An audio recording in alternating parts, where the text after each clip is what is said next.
This series presents information based in part on theory and conjecture. The producer's purpose is to suggest some possible explanations, but not necessarily the only ones, to the mysteries we will examine. Our world is filled with age-old legends and folklore that continue to fascinate us even to this day. And among these mysterious tales are those about unusual footprints found in different parts of the world. And sometimes these strange tracks vary in size and shape and really look like nothing made by typical animals. And because of their existence, believers and skeptics in all things paranormal continue to debate about their origins. But according to most legends, the devil's footprints are said to be cloven and hoof-like foot tracks found in the most improbable places. These tracks were the subject of much media speculation at the time of their discovery, and a lot of people have investigated them and provided rational explanations for their existence. Not everyone has been satisfied with the attempts to dismiss the supernatural elements of these supposed devil's footprints, and they continue to be an unsolved mystery up to now.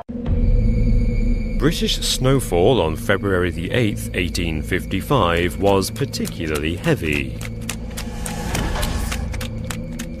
But in the county of Devon, it was not the snow, but what lay within it that was the most chilling surprise of all. Residents awoke to discover a trail of footprints stretching for 160 kilometers. The imprint matched no known living creature. But it was not simply the shape of its foot that was a mystery. The creature was alarmingly agile too. Its trail traversed rooftops and haystacks. Some reported that it continued over walls 14 feet tall. Then it became clear. This was no earthly creature. The footstep was a cloven hoof, the mark of the devil. Soon word got round that Satan was roaming the region hunting for sinners, and a legend was born. But it didn't end there. Some anonymous sources insisted that further inexplicable footprints appeared on the following 2 mornings as well. Soon the story became a national sensation.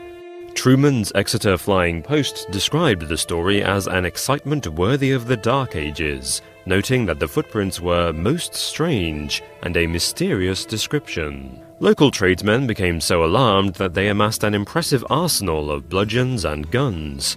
They then followed the trail to trace and exterminate the purported demon.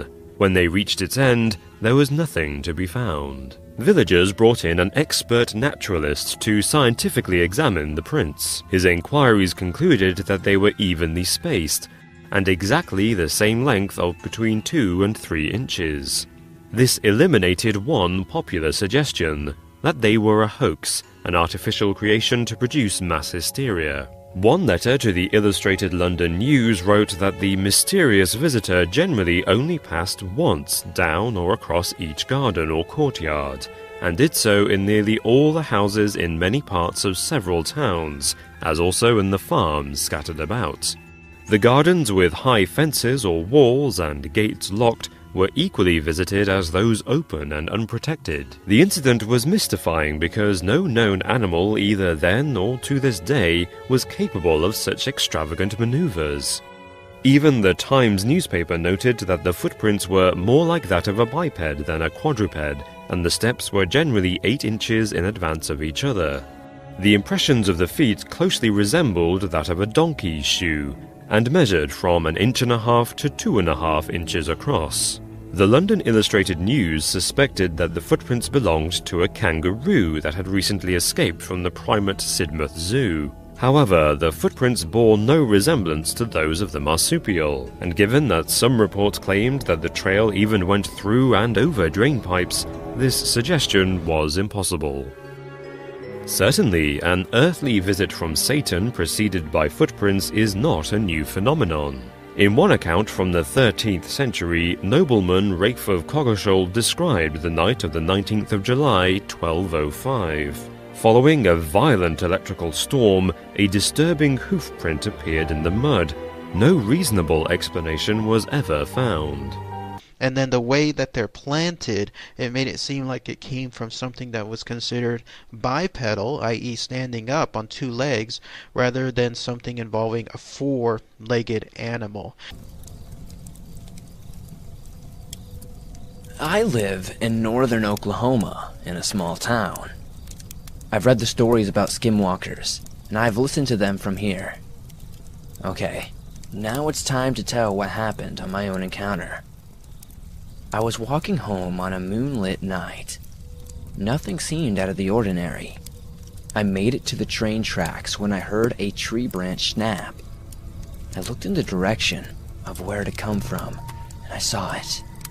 Right there, about 20 feet away from me, I saw what appeared to be a deer crawling in an opened field.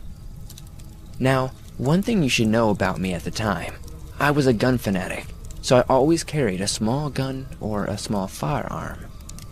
I did the stupidest thing. I shot at it with my pistol. I missed, and oh my god, it stood up on its hind legs. It scared the shit out of me because I knew whatever it was not natural. I ran as fast as I could to my house. The one thing that scared me the most was that it was chasing me. I finally made my way to the house, and I looked back and I saw that I was walking to the tree line, and it kept going until I couldn't see it. The one thing that was going off in my mind was that I should go look for it tomorrow. I couldn't sleep that night at all because I thought it was going to come back.